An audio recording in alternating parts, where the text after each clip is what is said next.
कि अक्टूबर का जो माह होता है उसमें इसकी बुआई शुरू हो जाती है और जो ये इसकी बुआई है अक्टूबर नवंबर यानी दिसंबर तक चलती है। तो सबसे पहले इसकी जो प्रक्रिया क्या होती है, पहले इसको जुताई करी जाती है, फिर उसके बाद में जो पानी लगाया जाता है, क्या उसे पलेवा बोलते हैं, फिर उस पलेवा के कितने दिन बाद वेट करना पड़ता है, कुछ थोड़ा सा वो ज़मीन खुशक हो जाती है तब, और जब नमी होती है तब बोई जाती है, क्या प्रक्रिया होती है पूरी? हाँ, ये बहुत अच्छा सवाल है आपका कि ज़्यादातर तो ये है कि देश के अंदर धान की फसल ज़्यादा बोई जाती है। बहुत सारे किसान जो ऐसे करते हैं कि लेट फसल, जब धान की फसल पकने को बिल्कुल तैयार हो चुकी है, 10 दिना में 15 दिना में कट जाएगी, तो उसमें जो है किसान पानी लगा देता है ताकि अगाई फसल बोई जा सके।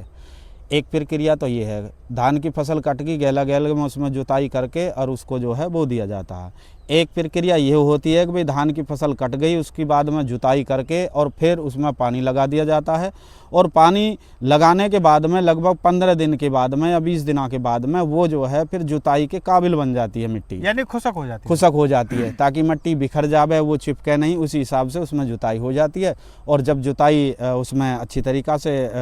लगती है कि भाई बढ़िया जुताई हो रही है, मिट्टी बिखर रही है, उसे तैयार करके फिर उसकी बुआई कर दी जाती है। अच्छा, पहले तो हल से वो करते थे, हल आगे आगे चलता रहता था और पीछे पीछे वो कर, लेकिन आजकल जो टेक्निकल है, जो नई सीट रोल भी है, दूसरा ट्रैक्टर भी है, तो नए नए संसाधन आ रहे हैं। हाँ, अब नए नए संसाधन आ रहे हैं, बहुत सारी सुविधाएं अब हुई हैं। हमारे वैज्ञानिकों ने, जो हमारे टेक्निकल इंजीनियर हैं, उन्होंने ये चीज़ें बनाई हैं। अब तो ये है कि मान लो धान की फसल है, धान की फसल कट गई तो पट्ट में ही बुआई हो जाती है कि वो आगे आगे जो है जुताई, यानी उसमें आगे रूटर लगा हुआ होता है, पीछे जो है उसमें वो फाले लगे हुए होते हैं, तो साथ के साथ पट्ट खेत एकदम जुताई की ज़रूरत ही नहीं है, वो ऐसा का ऐसा भी बो दिया जाता है।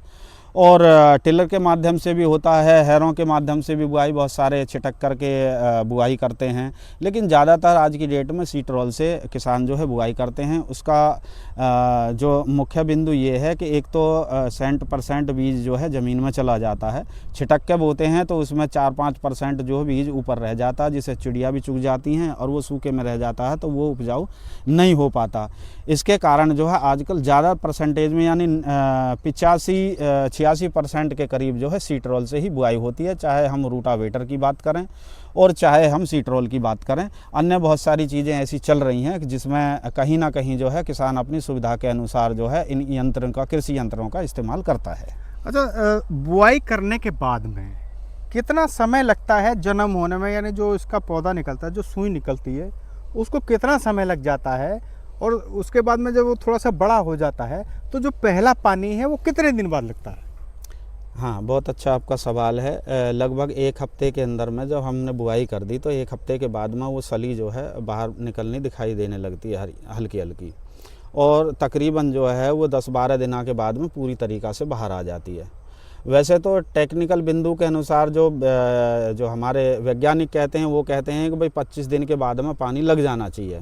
लेकिन मेरा जो तजुर्बा ये है कि कम से कम 30 दिनों के बाद में पानी लगाना चाहिए। वो उसका कारण ये है कि मान लीजिए जो रेतीली ज़मीन है, रेतीली ज़मीन ज़्यादा जल्दी खुशक हो जाती है, लेकिन जो डाखरी और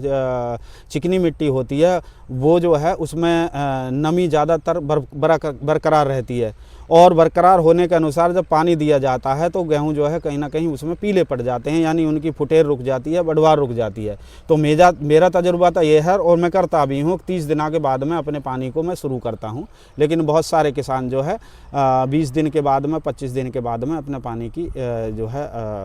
जिसको हम पहला पानी कहते हैं, या ये कहते हैं कि भाई हमने कोर बुझ हो गई हैं, इस तरीक़ा का ये लगाया जाता है। आपने कहा कि जो खरपतवार वाली बात है, तो खरपतवार का जो सिस्टम ये होता है कि जब तक वो 2.5 पत्ते का खरपतवार नहीं हो जाता है तब तक उसमें स्प्रे या कोई भी खरपतवार नाशक दवाई नहीं लगाई जाती, जिसका कारण